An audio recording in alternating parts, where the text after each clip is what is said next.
오늘의 주요 뉴스입니다. 다음 달 3일 중국 전승절 열병식 행사 때 시진핑 주석의 오른쪽에는 푸틴 러시아 대통령이, 왼쪽에는 김정은 북한 국무위원장이 나란히 앉아 북중러 연대를 과시할 전망입니다. 미국 1심 법원에 이어 2심 법원이 우리를 비롯해 주요국에 부과한 상호 관세가 법적인 근거가 없는 불법이라고 판단했습니다. 트럼프 대통령은 강하게 불만을 표시하면서 대법원 상고 의사를 밝혔습니다. 트럼프 행정부가 삼성전자와 SK하이닉스의 중국 공장에 미국산 반도체 장비를 들일 때마다 반드시 미국의 허가를 받도록 했습니다. 중국의 반도체 산업을 압박하는 동시에 한국과 중국의 경제 협력을 제한하려는 포석으로 해석됩니다. 가을이 본격적으로 시작된다는 절기 백로를 일주일 앞두고도 폭염의 기세가 꺾이지 않고 있습니다. 내일 밤에는 전국에 80mm 이상의 많은 비가 내리겠지만 더위는 한동안 계속될 전망입니다. 시청자 여러분 안녕하십니까? 강영호 앵커의 휴가로 이번 주 뉴스센터 진행을 맡게 된 김현입니다. 오늘 첫 소식입니다. 김정은 북한 국무위원장이 나흘 뒤 열리는 중국 전승절 80주년 기념 열병식에서 시진핑 중국 국가주석, 푸틴 러시아 대통령과 한 화면에 잡히게 됐습니다. 상석에 서는 김정은 위원장의 첫 다자 외교 무대 행보에 관심이 가는데요. 시진핑 주석에게 방북을 요청할 거란 관측도 나옵니다. 첫 소식 이병주 기자입니다. 지난 2015년 중국 전승절 70주년 기념 열병식. 박근혜 전 대통령이 시진핑 주석, 푸틴 대통령과 나란히 태냔먼 막루에 올라 시 주석의 오른편 두 번째 자리에 앉았습니다. 반면 최룡해 북한 노동당 비서는 막루 끝편에 자리했습니다. 외교 상황을 고려해 열병식 자리를 배치하는 중국이 올해 김정은 위원장을 상석에 세웠습니다. 러시아 타스 통신은 중국 관계자 말을 인용해 시 주석 오른손 방향에 푸틴 대통령이, 왼손 방향에 김정은 위원장이 앉을 것이라고 전했습니다. 북중러라는 어떤 반미 또는 미국에 대응하는 하나의 전선, 이것을 어느 정도 의도적으로 연출하기 위한 행보다. 탈냉 전후 북중러 지도자가 처음으로 함께 만나는 무대에서 김정은 위원장의 외교전도 관심사입니다. 북러 회담이 추진 중인데 북중러 다자 회담 가능성도 있습니다. 전문가들은 김 위원장이 환영 만찬을 비롯한 각국 지도자들이 참석하는 다양한 행사를 통해 북한을 정상국가로 홍보하는 전략을 꾀할 수 있다고 분석했습니다. 김 위원장이 시진핑 주석의 방북을 요청할 수 있다는 관측도 나오는데 이번 전승절 행사를 계기로 한미일에 맞선 북중러 구도는 더 뚜렷해질 전망입니다. MBN 뉴스 이병주입니다. 이렇게 중국 방문을 앞두고 있는 김정은 북한 국무위원장이 우크라이나 전쟁에 파병됐다 숨진 군인들의 가족들을 만났습니다. 북한은 김정은 위원장이 눈물을 흘리는 모습을 공개하기도 했는데 푸틴 러시아 대통령과의 만남에 대비해 이른바 파병 청구서를 준비하는 작업으로 풀이됩니다. 이권열 기자입니다. 김정은 북한 국무위원장이 한복을 입은 중년 여성에게 사진을 전달하고 한 어린이를 끌어안기도 합니다. 우크라이나 전쟁에서 사망한 파병 군인들의 가족입니다. 어제 김 위원장이 파병 유족들을 위로하는 행사를 열었습니다. 최고급 국빈용 연회장으로 알려진 평양 목랑관으로 유족들을 초청한 김 위원장은 눈물을 보이면서 전사자 사진을 하나씩 전달했습니다. 귀중한 그들의 생을 지켜주지 못한 미안한 마음을 안고 유가족들 모두에게 다시 한번 속죄합니다. 지난 22일 전사자 추모 행사가 열렸다는 보도가 나온 데 이어 또다시 위로 행사가 열린 겁니다. 김 위원장이 대대적인 추모 행사를 열고 이를 외부에 공개한 데는 군의 사기를 높이고 민심을 달래려는 목적이 있는 것으로 보입니다. 러시아, 중국 정상과의 만남을 앞두고 미리 준비에 나선 것으로도 볼 수 있습니다. 푸틴 대통령에게 직간접적으로 파병 군인들에 대한 좀 더 신경을 써달라는 그런 직간접적인 메시지가 함께 담겨 있는 것으로 보입니다. 북한의 큰 희생을 강조해 러시아로부터 외교적, 경제적 선물을 최대한 받아내려는 김 위원장의 의도가 깔렸다는 분석이 나옵니다. MBN 뉴스 이권열입니다. 한반도를 둘러싼 국제 정세가 숨가쁘게 돌아가고 있습니다. 자세한 내용 뉴스 추적에서 짚어보겠습니다. 정치부 외교안보팀 김세희 기자 나와 있습니다. 어서 오십시오. 김 기자, 일단 시진핑 주석의 왼편에 이 김정은 국무위원장이 설 거란 발표가 나온 만큼 어떻게 보면 좀 전격적으로 발표가 나왔습니다. 네. 김 위원장 방중 준비하고 있을 것 같은데 분위기 어떻습니까? 일단天安문 광장과 멀지 않는 곳에 저희 MBN 베이징 지국이 있는데 전승절 전날부터 사무실에 있을 수 없다고 합니다. 우선 김정은 위원장의 첫 다자 무대 데뷔이고 탈냉정 이후 북한, 중국, 러시아 세 정상이 한자리에 모이는 게 처음이라 그 의미는 상당히 무겁기에 보안도 철저하다는 평가인데요. 전승절 전날부터天安문 광장 인근 도로가 아예 통제돼 택시를 포함해 모든 대중교통이 진입할 수 없습니다.天安문 광장을 동서로 가로지르는 장안대로를 바라보는 건물들의 경우도 창문까지도 못 연다고 한대요. 어제부터는 베이징 도심에서 드론을 날리는 것도 금지됐고 열병식 현장인天安문 광장 앞은 아예 통제돼 접근조차 쉽지 않습니다. 그럴 수밖에 없는 게 지난 2019년 북미 정상회담을 하러 하노이에 가는 도중에 김정은 위원장 모습이 공개됐었는데요. 중국 난닝역에 정차한 김 위원장이 담배를 피고 여동생 김여정 부부장이 재떨이를 두 손으로 받친 모습이 포착되면서 지금까지 두고두고 회자되고 있습니다. 당시 상황이 희화화되기도 해서 중국 입장에서는 유사한 일이 다시 벌어지는 걸 방지하기 위해 북한을 배려하는 차원에서 보안을 한층 강화하는 모습입니다.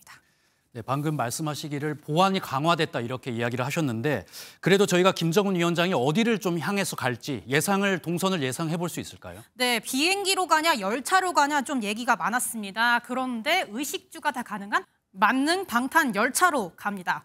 전용기 참매 1호는 노후화됐는 데다 또 북한 입장에서 중국은 멀지 않기 때문인데요. 방탄 열차라 무겁고 북한의 오래된 철도망 사정까지 보면 시속 50km로 느리게 이동해서 20시간이 넘을 걸로 예상됩니다. 과거부터 김 위원장은 중국을 방문할 때마다 베이징 외 다른 경제 현장을 시찰해 왔어서 전승절에 방문하게 되면 당장 오늘 저녁이나 내일 아침이라도 출발해야 다른 장소를 들렀다 갈 수 있습니다. 네, 그런데 하나 주목되는 점이 우리나라 우원식 국회의장도 이 전승절 행사에 가지 않습니까? 우리 우원식 의장은 어느 자리에 서게 됩니까? 의전 서열 1위는 아니기 때문에 우리가 생각하는 당상 정가운데 서기는 어렵습니다.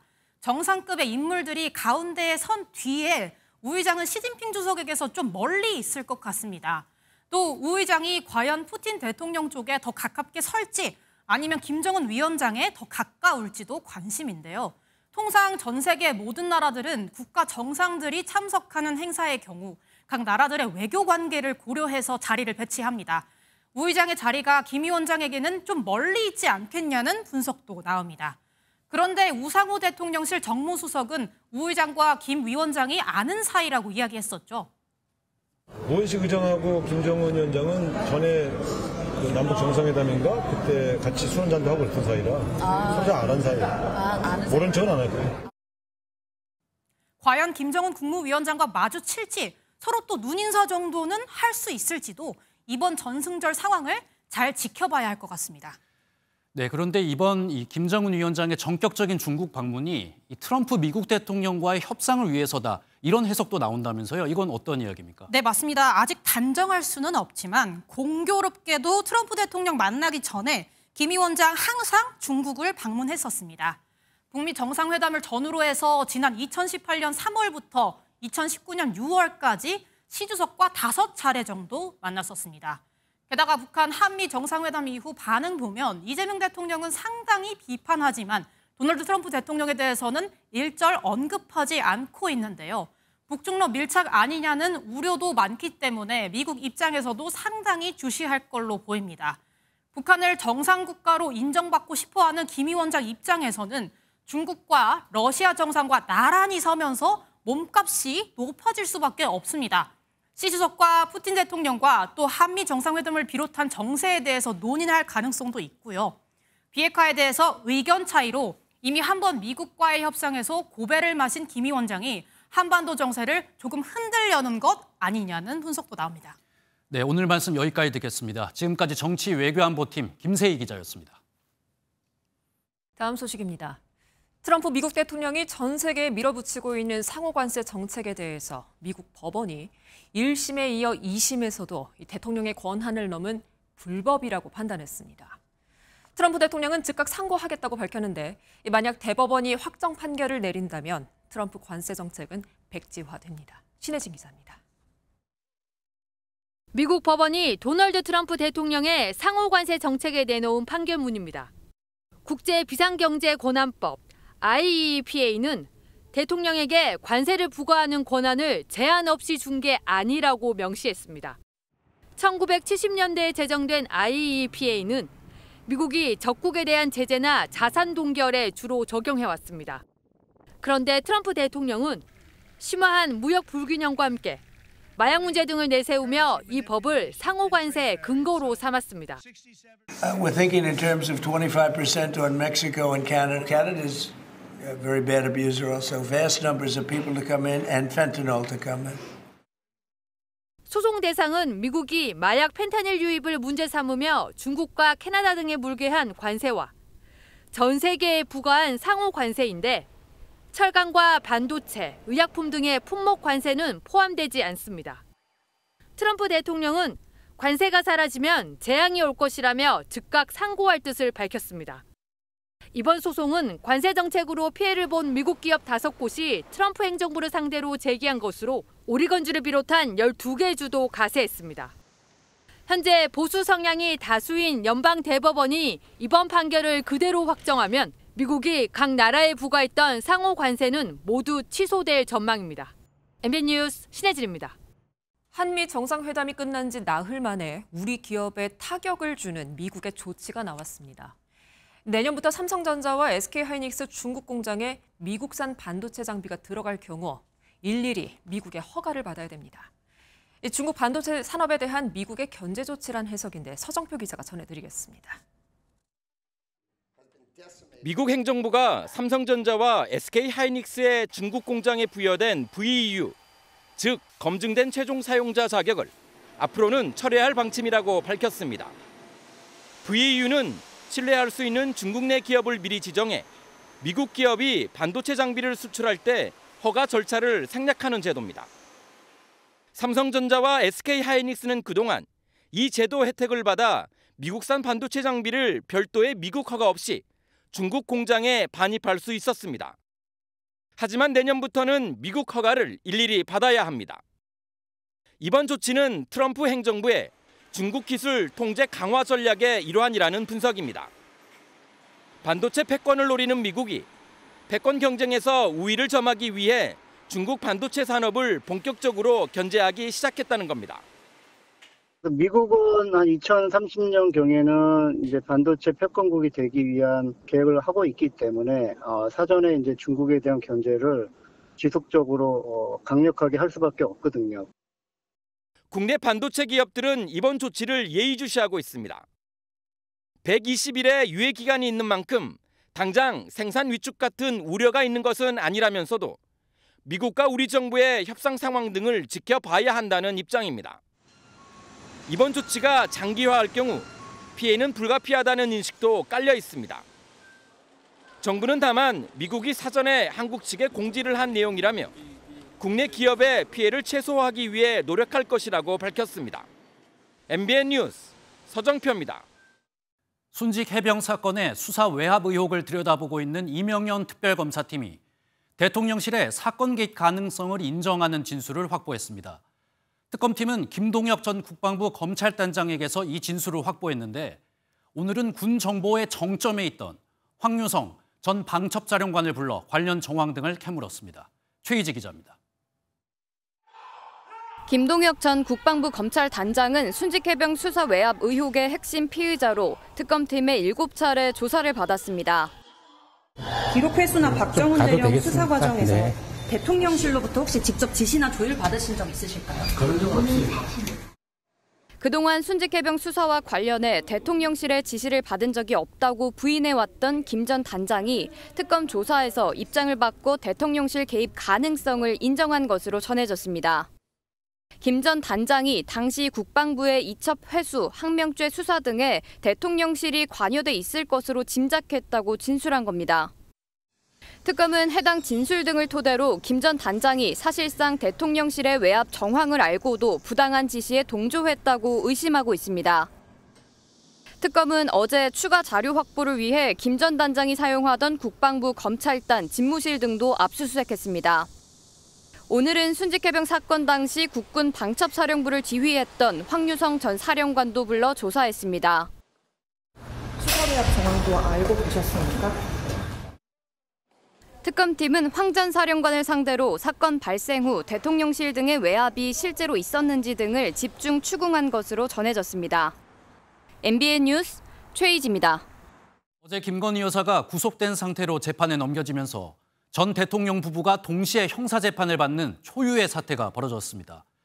역대 어느 정권에서도 없었던 장면인데 김 여사가 내놓은 반응 역시 눈길을 끌고 있습니다. 우종환 법조팀장과 함께 이 발언의 의미와 앞으로의 재판 전략 살펴보겠습니다. 어서 오십시오. 일단 이 김건희 여사의 달 발언이 많이 조명이 되고 있는 것 같습니다. 윤석열 전 대통령의 예전 발언도 함께 소환이 되고 있는 거죠? 네, 그렇습니다. 이 김건희 여사 어제 재판에 넘겨진 소회라면서요. 가장 어두운 밤에 달빛이 밝게 빛난다 이렇게 밝혔습니다. 이 달 얘기가 나오니까요. 지난 탄핵 심판 당시에 윤석열 전 대통령이 했던 말도 같이 소환됐습니다. 마치 어떤 호수 위에 떠 있는 달 그림자 같은 거를 쫓아가는 그런 느낌을 좀 많이 받았고요. 네, 윤석열 전 대통령은 달 그림자 이렇게 표현을 했었는데 부부가 이렇게 함께 달을 이야기한 건 다 이유가 있겠죠? 이게 말이 나오게 된 배경은 다르지만요. 결국 같은 주장을 하고 있는 겁니다. 이 윤 전 대통령이 말한 호수 위 달 그림자 쫓기 이거는 자신을 향한 내란 혐의가 허상을 쫓는 거다라는 주장을 하고 있는 거고요. 김 여사가 말한 가장 어두운 밤 밝게 빛나는 날 이거는 구속돼서 재판을 받는 가장 어려운 시기에 자신의 진실이 빛날 거다 이런 의미입니다. 즉 쉽게 말해서 두 사람 모두 결백하다라는 주장을 달을 통해 하고 있는 걸로 풀이됩니다. 네, 그런데 여러 가지 표현이 있을 수 있을 것 같은데 왜 하필 달일까요? 달을 선택한 이유도 궁금합니다. 아무래도 밤에 뜬 달, 이게 사람들의 감성을 움직이는 서정적인 이미지가 있잖아요. 결백하다라는 논리적 주장뿐만 하는 게 아니라 우리는 정치 탄압의 피해자, 이런 감정적 호소를 하는 여론전의 의미가 아니냐 이런 해석도 해볼 수 있겠습니다. 네, 그런데 김 여사의 발언이 논란이 된 건 이번이 처음이 아닌 것 같습니다. 그동안 앞에서 한 말과 뒤에서 한 말이 달라서 이 부분도 좀 문제가 됐었죠. 네, 그렇습니다. 일단 김건희 여사가 앞에서 했던 공식 석상 발언이요. 사실 2021년 대선 당시 했던 사과 기자회견 그리고 최근 민중기 특별검사팀 출석 때 한 발언 이게 전부라고 해도 무방합니다. 둘 다 한번 들어보겠습니다. 저는 남편에 비해 한없이 부족한 사람입니다. 남편이 대통령이 되는 경우라도 아내의 역할에만 충실하겠습니다. 저같이 아무것도 아닌 사람이 이렇게 신뢰를 끼쳐서 진심으로 죄송합니다. 네, 이 발언들을 들어보면 굉장히 자신을 좀 겸손하게 표현을 하는 것 같습니다. 그런데 문제가 되는 건 이 앞에서 한 말들이 아니라 뒤에서 한 말들 때문이죠. 네, 맞습니다. 그 남편에 비해서 한참 부족하다며 몸을 낮췄던 방금 들어보셨던 이 기자회견이 있기 불과 한 달 전에요. 김 여사의 전혀 다른 태도를 보여주는 육성이 이게 훗날 공개되면서 파문이 일었습니다. 내가 정권 잡은 거기는 완전히 완전히 무사하지 못할 거야 아마. 거기는 이제 권력이라는 게 빨리 잡으면 우리가 안 시켜도 알아서 경찰들이 알아서 입건해요. 이 남편이 대통령이 돼도 아내의 역할에만 충실하겠다고 한 이 약속도 무색하게 하는 목소리도 공개됐었습니다. 당선인이 지금 전화했는데 하여튼 당선인 이름 팔지 말고 그냥 미르라고 했어요. 지금 전화해서. 예, 고맙습니다. 당연하죠. 이 어두운 밤 가장 빛나는 달처럼 이 결백하다는 주장이 바로 김 여사 본인의 말 때문에 의심을 받고 있는 상황이 된 겁니다. 네, 이런 모든 의혹들과 어떤 의심들 결국 재판장에서 결정이 될 것 같은데 이 관전 포인트 저희가 좀 예상을 해볼 수 있을까요? 이 김 여사가 본인을 아무것도 아닌 사람이라고 방금 들어보셨던 것처럼 말한 부분을 이 대목을 눈여겨봐야 할 것 같습니다. 네. 사실 김 여사의 재판 전략을 보여주는 표현이라고도 할 수 있기 때문입니다. 이 아무것도 아닌 사람이라는 이 말에는 도이치 주가 조작 혐의의 경우 주식을 모르는 사람이다. 건진법사 통일교 청탁 의혹에서는 그럴 영향력이 없는 사람이라는 의미가 담겼다고 볼 수 있거든요. 반면 특검팀은 김 여사가 주가를 조작할 만큼 주식 이해도가 높은 사람이고 청탁 의혹을 윤 전 대통령에게 전달할 영향력이 있는 사람, 즉 아무것 그 이상의 사람이라고 보는 거라고 할 수 있습니다. 법원이 김 여사는 결국 어떤 사람이라고 판단하는지 이게 재판의 관전 포인트가 될 전망입니다. 네, 오늘 말씀 여기까지 듣겠습니다. 지금까지 우종환 법조팀장이었습니다. 국민의힘은 윤석열 전 대통령 면회를 놓고 시끄럽습니다. 전당대회 기간 줄곧 면회를 약속했던 장동혁 대표는 속도 조절에 나섰는데 일부 지도부는 개의치 않고 면회를 신청했습니다. 최돈희 기자입니다. 윤 전 대통령 면회 계획을 묻는 질문에 장동혁 대표는 즉답을 피했습니다. 지금은 인선도 해야 되고 당을 빠르게 정비해야 될 시간입니다. 적절한 시점에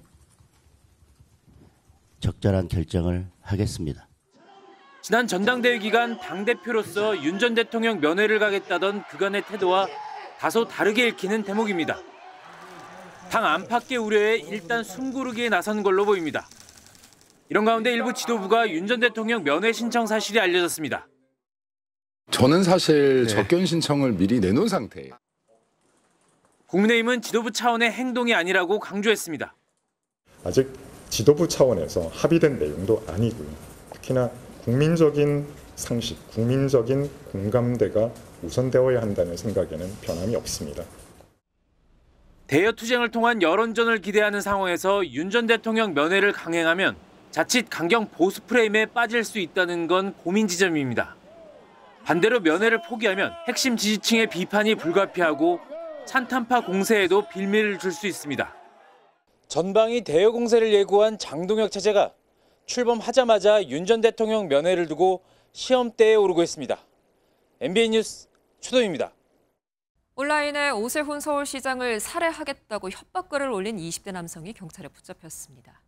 하지만 오 시장이 처벌을 원치 않으면서 남성은 조사 직후에 풀려나는데요. 이재호 기자가 전하겠습니다. 경기도 화성의 한 아파트 단지입니다. 어제 오전 10시쯤 이 아파트에 사는 20대 남성은 한 온라인 커뮤니티에 오세훈 서울시장에 관한 글을 올렸습니다. 서부 간선도로와 관련한 내용으로 오 시장을 살해하겠다는 내용이 담겼습니다. 협박글을 처음 신고받은 경찰은 오 시장이 있던 서울시 의회를 찾아가 신변에 이상이 없음을 확인했습니다. 이후 수사에 나선 경찰은 글이 올라온 지 8시간 만에 자택했던 남성을 긴급 체포했습니다.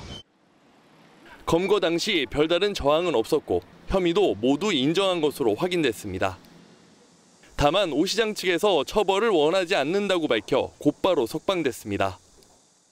특정인을 대상으로 한 협박죄는 피해자가 원하지 않으면 가해자를 처벌할 수 없기 때문입니다. 이 사건은 이제 반의사 불벌죄이기도 하고 반성을 하고 있습니다. 반면 최근 잇따르는 불특정 다수를 향한 폭발물 설치 협박은 반의사 불벌죄에 속하지 않습니다. 경찰은 실행 의지가 없는 협박일 경우에도 처벌을 받을 수 있는 만큼 개개인의 각별한 주의를 당부했습니다. MBN 뉴스 이조입니다. 사고도 많았던 오늘입니다. 서울 내곡동 화해단지에서 불이 나 60대 남성이 숨졌고요. 경남 거제에서는 19명이 탄 낚싯배가 전복됐는데 다행히도 모두 무사하다는 소식입니다. 황찬민 기자입니다. 비닐하우스에서 불길이 치솟고 주변이 짙은 연기에 휩싸였습니다. 소방대원이 연신 물을 뿌려보지만 불길은 쉽게 잡히지 않습니다. 오늘 새벽 3시 40분쯤 서울 서초구에 있는 한 화훼단지 비닐하우스에서 불이 났습니다. 하우스 안으로 들어갔는데 접근 자체가 안 될 정도로 화력이 너무 세서 저는 거기 거주하시는 분 걱정돼가지고. 불이 순식간에 번지면서 비닐하우스 4개 동이 완전히 타버렸고 60대 남성 1명이 숨진 채 발견됐습니다. 소방당국은 신고를 접수한 지 10분 만에 대응 1단계를 발령했고 5시간 만에 불길을 모두 잡았습니다. 경찰과 소방은 합동감식을 통해 정확한 화재 원인을 파악할 예정입니다. 공장이 새빨간 불길에 휩싸였고 소방대원들이 황급히 진화 작업에 나섭니다. 오늘 새벽 1시 50분쯤 경기도 파주시에 있는 한 스테인리스 그릇 공장에서 불이 나 1시간 만에 꺼졌습니다. 화재로 인해 공장 1개동과 천막 등이 소실됐지만 다행히 인명피해는 없었습니다.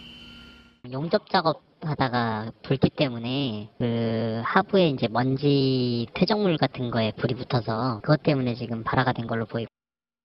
뒤집힌 배에 오른 해경대원들이 인양 장비를 설치하고 물에 빠진 사람들을 구조합니다. 오늘 오전 5시 20분쯤 경남 거제시의 해상에서 낚싯배와 어선이 충돌했습니다. 사고로 낚싯배가 전복되며 선장과 승객 등 19명이 바다에 빠졌습니다. 인근 어선들이 구조에 동참하며 19명 모두 무사히 구조됐습니다. 해경은 관계자들을 대상으로 정확한 사고 경위를 조사하고 있습니다. MBN 뉴스 황찬민입니다. 아이들이 누워서 숨을 참고 이렇게 죽은 척을 훈련하는 곳이 있다고 합니다. 우리나라 얘기는 아니고요. 바로 미국입니다. 학교에서 총기 사건이 자주 일어나면서 미국 부모들이 아이들의 생존을 위해서 꺼내든 고육지책이라고 하는데 전민석 기자가 취재했습니다. 9살 아이가 방바닥에 쓰러져 있습니다. More relaxed on your face. No smiles, no nothing. Relax every muscle in your body. Light breathing. 총격 사건이 일어나도 살 수 있도록 집에서 죽은 척을 연습하는 겁니다. 지난해 9월 SNS에 올라온 이 영상은 3,400만 조회수가 넘었습니다. 책가방에 방탄판을 넣고 등교하는 아이도 있습니다. This is a ballistic-proof shield that belongs in my second grade daughter's backpack. It's like a life jacket when you're on a boat, or it's like, you know, a seatbelt in a car. 구석진 곳에 숨어 가방으로 총격을 피하는 법도 연습합니다. 지난 27일 미국 미니애폴리스의 학교 성당에서 총기 난사로 초등학생 2명이 숨지고 17명이 다치면서 총격 대비 훈련에 대한 관심이 커졌습니다. Practice it in our classrooms every once in a while. And that's what we do in the classroom. So that's what we just did. We hit them with pews. 미국에서는 올해만 44번의 총격 사건이 발생했는데 그중 절반이 학교에서 일어났습니다. 총격 대비 훈련은 어린이에게 불안과 스트레스를 유발할 수 있다는 지적이지만 많은 학부모는 생존이 우선이라며 훈련을 계속하고 있습니다. MBN 뉴스 전민석입니다. 밤사이 이슬이 맺힌다는 백로가 일주일 앞으로 다가왔지만 이 뜨거운 폭염은 끝날 기미가 보이지 않습니다. 오늘도 전국 대부분 지역에 폭염 경보나 주의보가 내려졌는데요. 내일 밤부터는 전국에 많은 비가 내리지만 푹푹 찌는 날씨는 당분간 계속될 전망입니다. 김민수 기자가 보도합니다. 하늘에 뭉게구름이 가득 피었습니다. 포화 상태에 이른 지상의 수증기가 지상의 열기를 받아 급격히 상승한 흔적들입니다. 서울과 경기 북부에는 오전 한때 강한 비구름이 발달해 호우특보가 발령되기도 했습니다. 아침 소나기가 그친 뒤에 햇살이 비치고 덥고 습한 남서풍이 유입되고 있어 전국적으로 찜통더위가 계속되고 있습니다. 땀이 등어리고 뭐고 지금 습하고 지금 엄청 덥죠. 서쪽 지역은 기온 대신 습도가 높았던 반면에 바람이 산맥을 타고 넘어간 영동과 영남 일대는 습도 대신 기온이 높아졌습니다. 포항시 기계면이 38도를 기록하는 등 특히 경북을 중심으로 평년보다 낮 기온이 7도 이상 높은 곳이 많았습니다. 내일 밤엔 전국에 최대 80mm 이상의 장대비가 쏟아집니다. 2일 밤부터 중부지방은 북서쪽에서 다가오는 기압골 영향으로 비가 시작되어 월요일에는 전국으로 비가 예상되는 가운데 시간당 20mm 안팎, 일부 지역은 시간당 30mm 이상의 매우 강한 비나 소나기가 내리겠습니다. 다만 영동 지방엔 다음 주 초까지 하루 5mm 수준의 비가 내려 강릉시의 극심한 가뭄을 해결하진 못합니다. 남쪽의 뜨거운 바다가 만들어낸 열대요란이나 북쪽의 찬 공기의 변수로 주 후반엔 또다시 많은 비가 내릴 가능성이 있습니다. 비가 내리는 지역에 일시적으로 기온이 떨어지긴 하지만 다음 주에도 늦더위는 계속될 것으로 보입니다. MBN 뉴스 김민수입니다. 이재명 대통령이 최악의 가뭄 피해를 겪고 있는 강원 강릉 지역에 재난사태 선포를 지시했습니다. 이재명 대통령은 오늘 오후 생활용수가 제한급수되고 있는 강릉시를 찾아 가용한 모든 자원을 동원해 주민 불편을 최소화하라고 당부했습니다. 보신 것처럼 이런 자연재해가 덮쳤을 때 재난 문자가 날아옵니다. 하지만 크게 도움이 되지 않는다는 지적도 있었는데요. 정부가 이 재난 문자를 개선하기로 했습니다. 앞으로 더 많은 내용이 담긴다고 하는데 휴대전화 설정이 꼭 필요하다고 하니 리포트 보시고 함께 확인하시면 좋을 것 같습니다. 강세현 기자가 자세히 전해드립니다. 27명의 목숨을 앗아간 경북 산불 현장에서 홍중진화 대원들이 애타게 주민을 찾아다닙니다. 어디야 집에? 그분만 데려가자. 재난 문자가 발송됐지만 주민이 여전히 마을에 남아 있습니다. 나오세요! 나오셔야 돼요! 재난 문자는 안전 안내 문자와 긴급 재난 문자로 나뉩니다. 휴대전화에 안전 안내 문자가 와도 아무런 경고음은 들리지 않습니다. 반면 긴급 재난 문자가 오면 이렇게 큰 경고음이 들립니다. 산불, 홍수 같은 재난 상황에서 대피 지시가 안내 문자로 발송됐고 주민은 문자가 온지도 몰랐습니다. 받은 일도 없고 물이 막 그 문 사이로 두르는 소리가 그 소리가 나갔고 그냥 일어났지. 대피 장소 안내는 없고 모호하게 안전한 곳으로 가라고 적혀 있기도 했습니다. 국립재난안전연구원의 연구 결과 이렇게 문자를 보내면 안전한 장소를 집으로 인식해 대피율이 낮아지는 것으로 나타났습니다. 반면 일본은 1차로 신속하게 재난 발생 사실을 알리고 2차로 대피 장소 위치 등을 안내합니다. 이에 행정안전부는 문자 글자 수를 늘려 대피 장소까지 자세히 안내하고 대피 명령은 경고음이 울리는 긴급 재난 문자로 보내겠다고 밝혔습니다. 긴급 재난 문자를 받으려면 갤럭시 휴대전화는 설정에서 안전 및 긴급에 들어가서 켜고 아이폰은 알림 페이지 하단에서 설정해야 합니다. 가족 중에 휴대전화 사용이 서툰 어린이나 고령층이 있다면 대신 설정해줘야 합니다. 기지국이 망가져 문자가 안 오는 상황에 대비해 마을방송이나 민방위 경보시설 소리에도 귀를 기울여야 합니다. MBN 뉴스 강세현입니다. 양육비 미지급자에 대한 신상 공개가 위법하다는 법원 판결 이후에도 피해 사실을 알리는 미투 운동이 꾸준하자 이에 따른 명예훼손 고소전이 부쩍 늘었습니다. 돈도 못 받고 목소리를 낼 곳도 없다는 피해자들의 이야기를 들어봤는데요. 안병수 기자가 전합니다. 네 자녀를 홀로 키우느라 하루 4곳의 일터를 돈다는 A씨. 식당 운영과 헬스 트레이너, 미용실 정리에 보드게임 강사까지 만능이 돼야만 했습니다. 게다가 언론 등을 통해 1억 원에 육박하는 양육비 미지급 피해 사실을 알렸다는 이유로 전 남편에게 명예훼손 고소를 당한 뒤에는 하루가 더 짧아졌습니다. 달라고 해도 안 주니까 이런 공익적인 프로그램이나 다른 미지급자들을 위해서 방송에 나오는 건데 그것마저도 못하게 된다고 하면 목소리를 전혀 낼 수 없는 상태가 될 것 같아서. 최근 한 전직 운동선수의 전 아내 역시 같은 이유로 고소당해 검찰에 송치됐습니다. 지난해 양육비 미지급자의 신상 공개가 사적 제재라며 위법하다고 본 대법원 판결이 고소전의 불씨를 당겼다는 평가입니다. 폭로를 하더라도 공익성이 인정되면 처벌받지 않지만 오직 사법부 판단에 달렸습니다. 주관적 판단에 따라서 판결이 달라지거든요. 그러니까 그 양육비 미지급자들이 일단 고소하는 겁니다. 결과가 어떻게 되더라도. 일단 괴롭히는 거니까. 이 때문에 숨죽인 피해자들도 적지 않은데 한부모 10명 중 7명이 단 한 푼도 받지 못한 현실은 여전히 각박합니다. 지난달부터 한 달 20만 원 정도의 양육비 선지급제가 시행되자 벌써 4천 건의 신청이 몰릴 정도입니다.